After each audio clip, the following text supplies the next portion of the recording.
the earth is flat. Now, we now have gotten some unexpected support for my theory from a very unexpected source. Kim Kardashian. Norman Chad. Norman Chad. Welcome to Gambling Mad with Norman Chad. I am Norman Chad. Coming up on the program today, are we losing our democracy? Maybe, maybe not. Are my NFL picks good once again? Maybe, maybe not. And is there a Mount Rushmore of pizza? Maybe, maybe not. Gambling Mad, as always, brought to you by Fritos, picked fresh off of Central California trees every morning, delivered directly to your local retailer every afternoon. And by the refreshing taste of Fresca. Fritos and Fresca. It's a meal.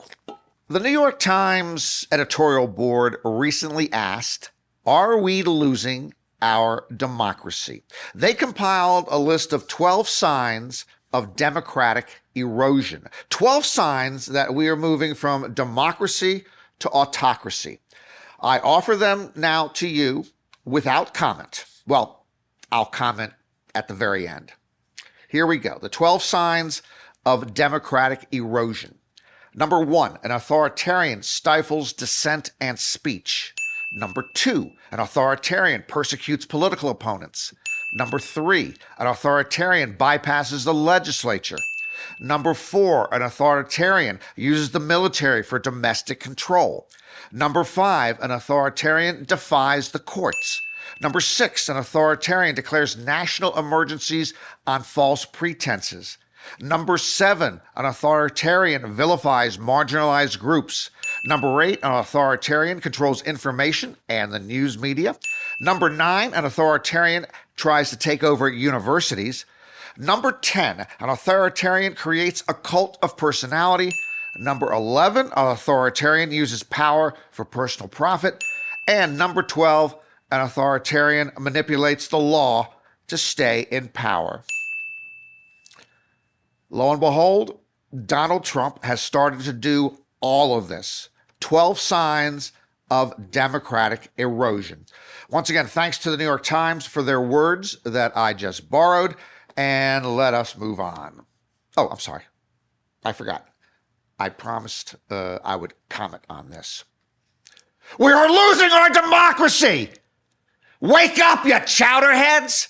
We are on the precipice of absolute power. Turn off the football games and look outside the goddamn window.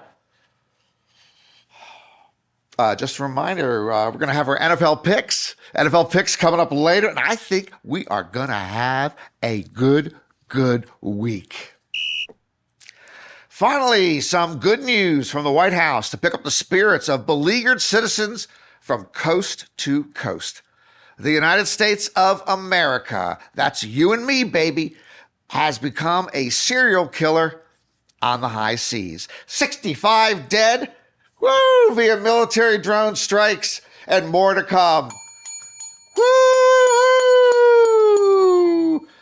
Pete Hegseth has his own Call of Duty Modern Warfare set up in real life. It's now a video game. He just pushes a button and a drug boat in the Caribbean explodes.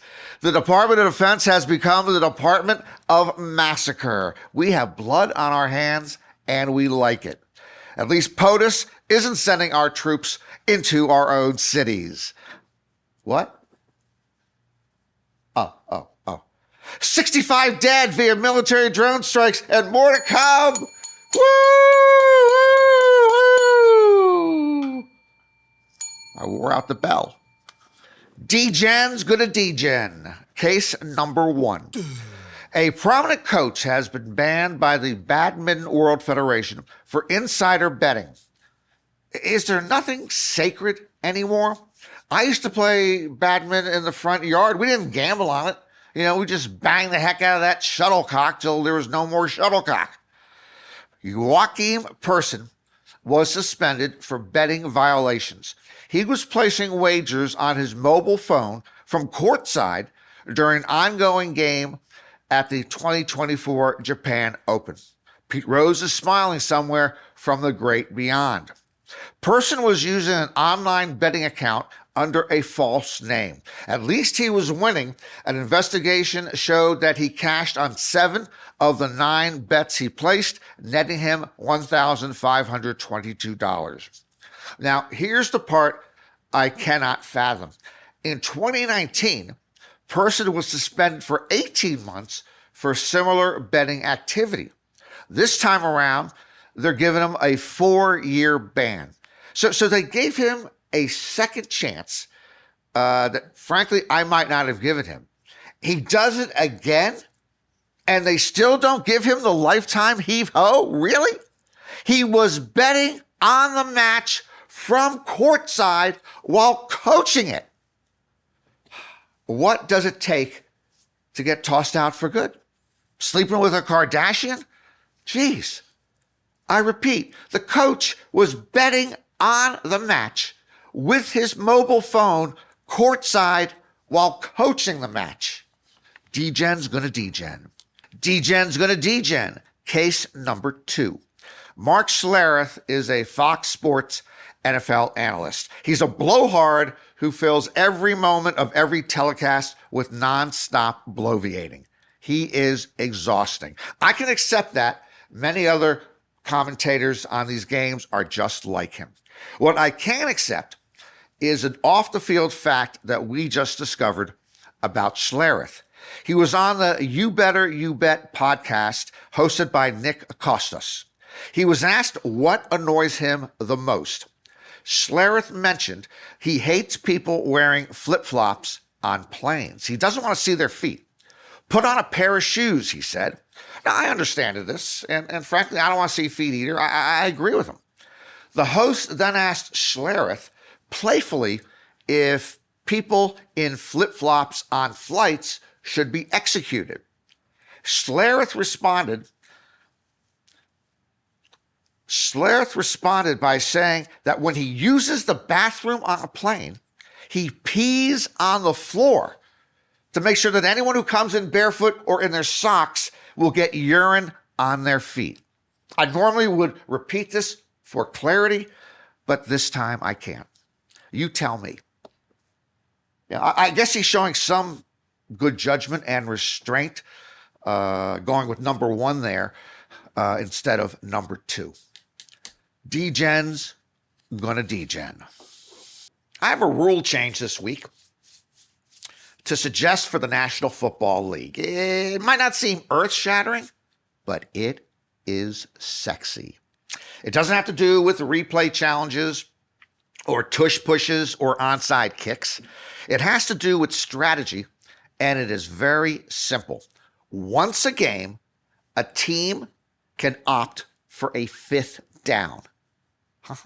Once a game, and you got to use it when you think you most need it because you won't be able to use it again, you can utilize a 5th down. You're stopped on 4th down? Okay, we want a 5th down. I call it the golden down. Wow. I mean, this idea is so cool. It blows my mind. Obviously, you would think you probably want to wait to activate the golden down until late in a close game, but who knows? A coach might pull that trigger much earlier. And it's an interesting mechanism. It's a forever second-guessing game for fans and pundits. Ladies and gentlemen, free of charge, I give you the golden down.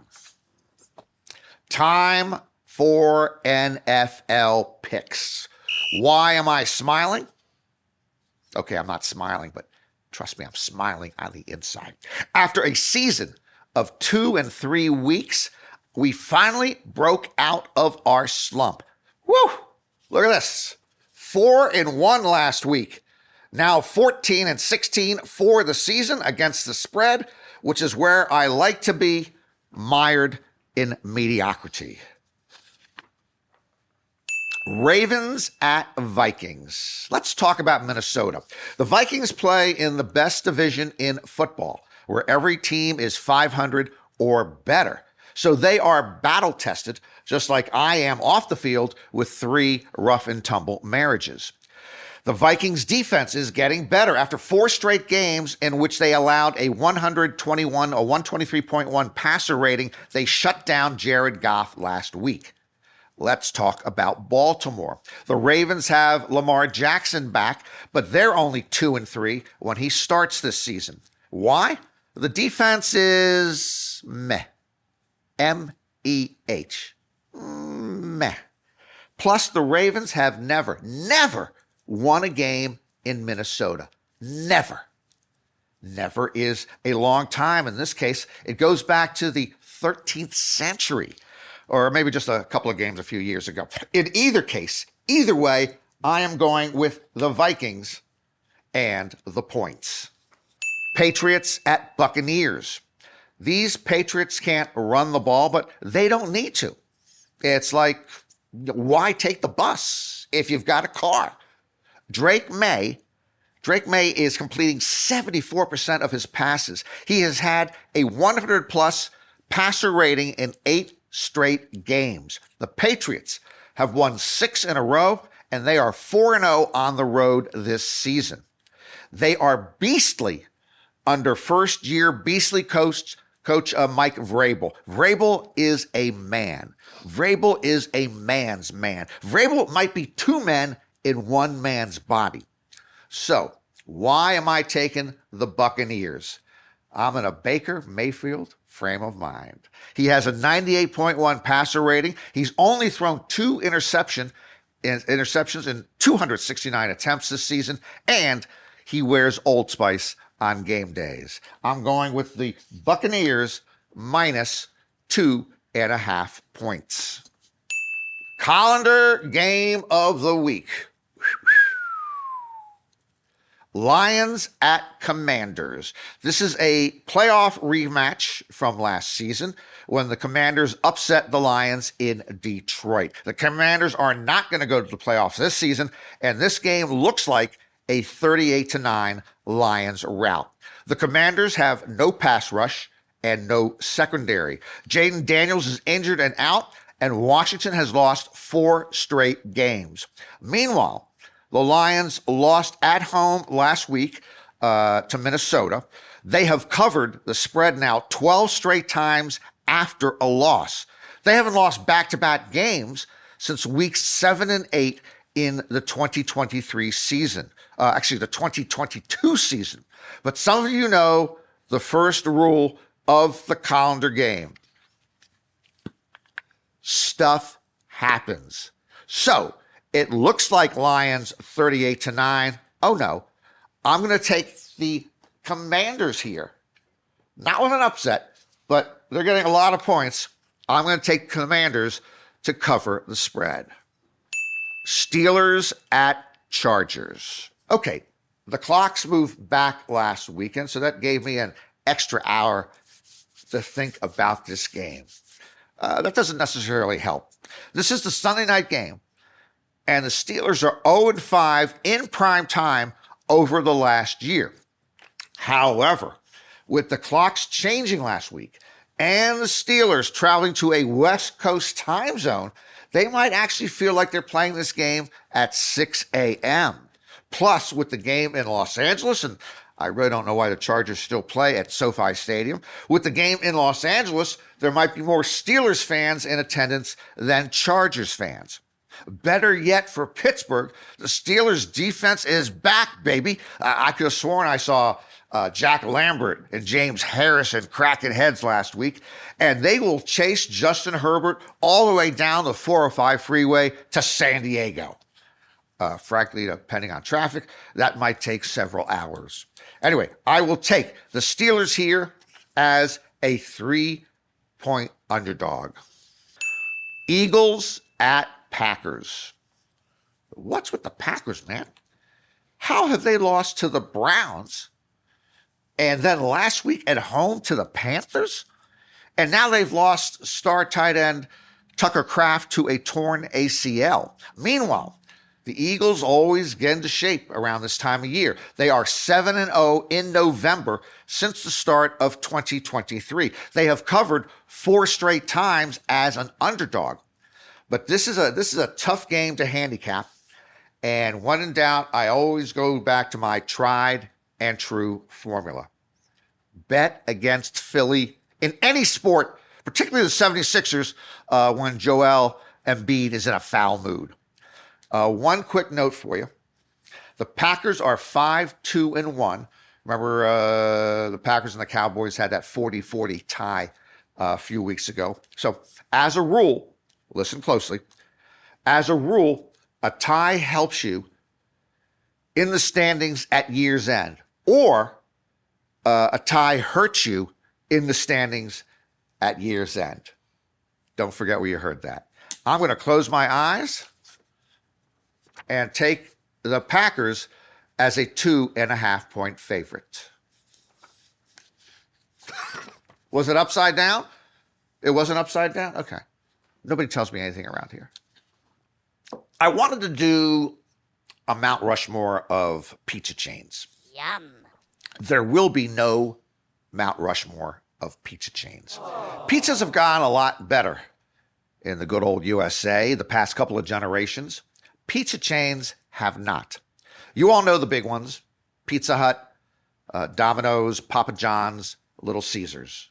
No, no, no, and no.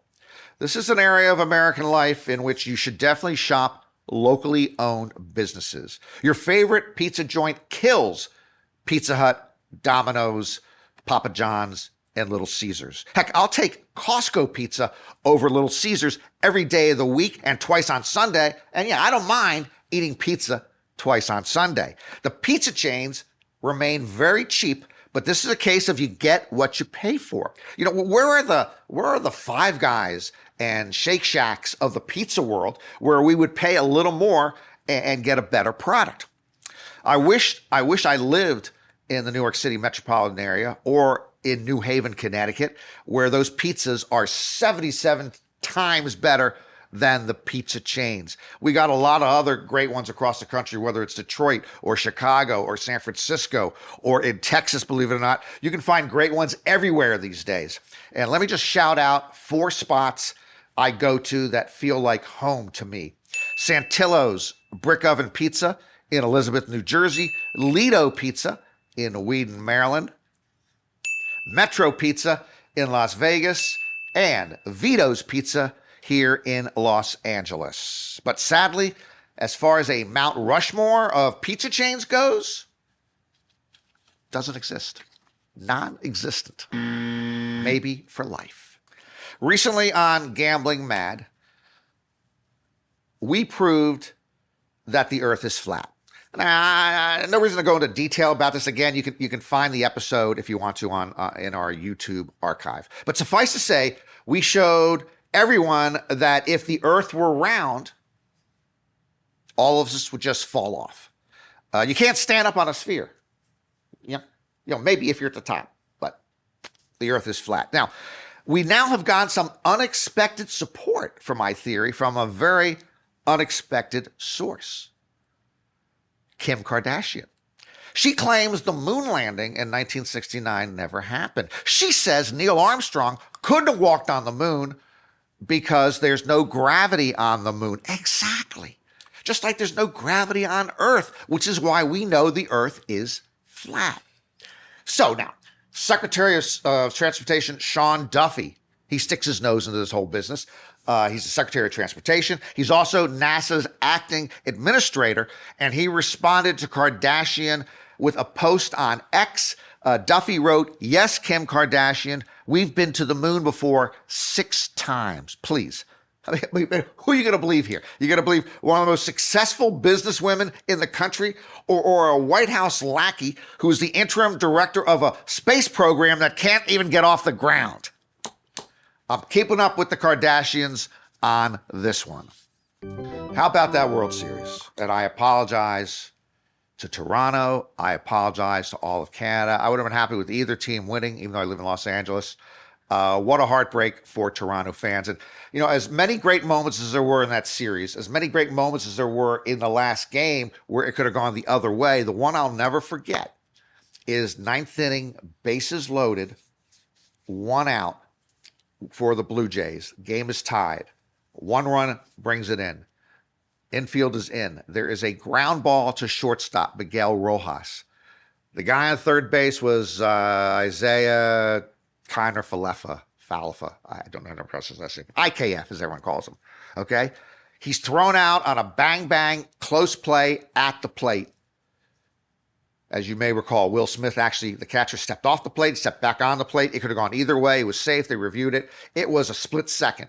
Okay? It could have gone either way. If he scores there, game over. Toronto is the world champion. The amazing thing about that play is if you take a look at it beforehand, as it turns out, the third base coach had instructed IKF not to take much of a lead because he feared the double play. You look at it, and Max Muncy, the third baseman, is way off of third base. IKF is like hugging third base. He's taking no lead. If he took just another 6-inch lead, he's safe at home. And then what does he do? When he got home, because just old instincts just took over for him, he slid into home. Well, it's a force play. It's a force play just like it would be at first base. He never should have slid it home. He should have run through the bag at full speed. If he runs through the bag at full speed, he's also safe. Can you believe this? If he just takes a 6-inch bigger lead at third base, or if he runs through home plate instead of sliding, Toronto Blue Jays are world champions today. As I said, all my sympathies to all my Canadian friends. Let's talk poker for just a moment. I'm still having a pretty good year at the cash game tables, but I just got slammed. 3 straight sessions. 2 is pretty bad. A third one, whew, that hurts. And it reminds me of a policy that evolved for me with my current wife, Tony. Hey, Tony. In regard to reporting individual gambling results. The policy is simple. I don't. Okay, because when I used to tell her that I won a lot, she'd think we could just go out and buy a new car. And when I used to tell her that I lost a lot, she would look at me like I was an irresponsible, irredeemable gambling degenerate. Okay. Even if that is true, and I don't think it's true, but even if that is true, I end up almost every year in the black. Why can't the damn broad back off?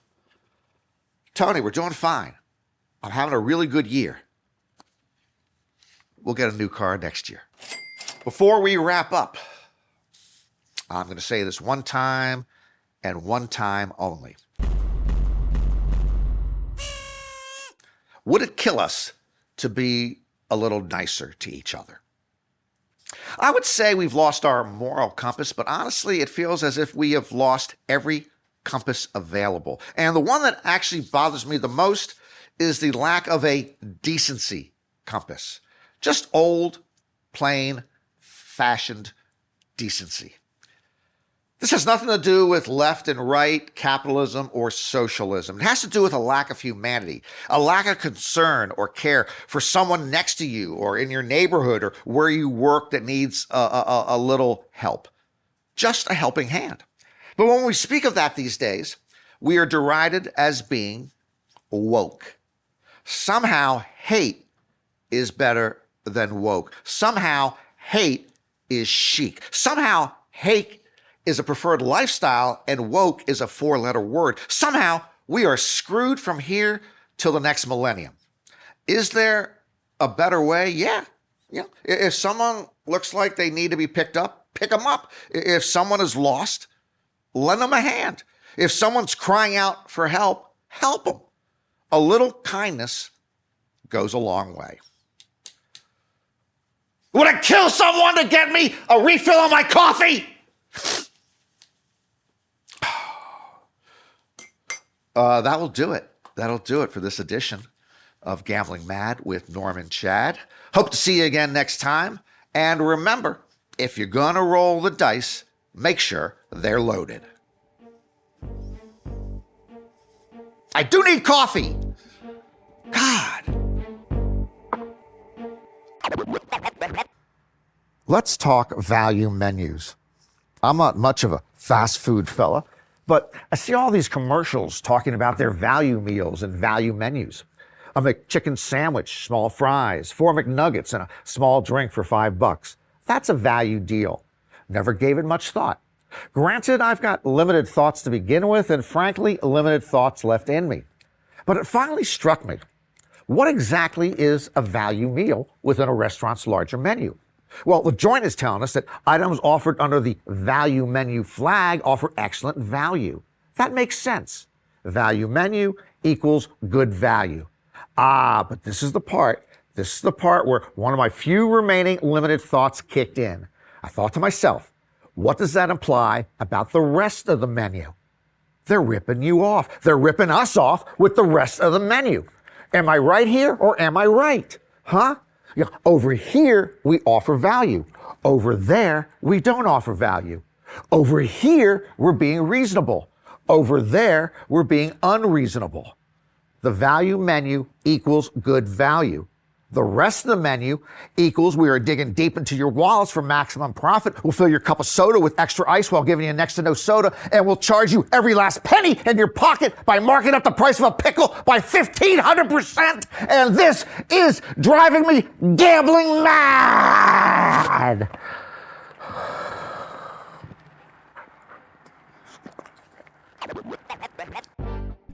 Gambling Mad with Norman Chad is written by Norman Chad and ghost-written by Norman Chad. Executive producers are John Scheinberg and Rick Barrio-Dill. Produced by Norman Chad and Rick Barrio-Dill. Our associate producers are Bree Khoury and Asher Friedberg, and edited by Asher Friedberg with studio facilities at 360 Pod Studios, Beverly Hills.